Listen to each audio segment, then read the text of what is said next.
So, let's explain what information is involved in a brute force attack. So, friends, in the cryptography of a brute force attack combines several passwords into passphrases and sets the correct password.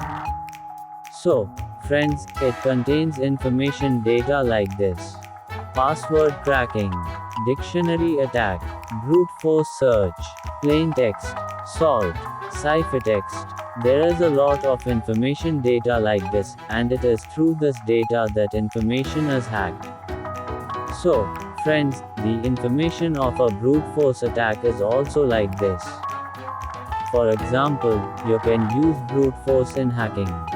You can also use brute force attacks in any security tracing.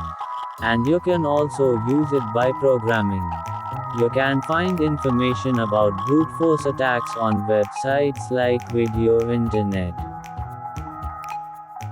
By viewing this information, you can gain access to information on many sectors.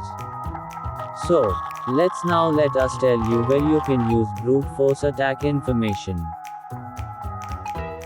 You can use it to crack or hack any account's password. Brute force attack information can be used for both hacking and security. If you want to use brute force attacks for security information, it contains data such as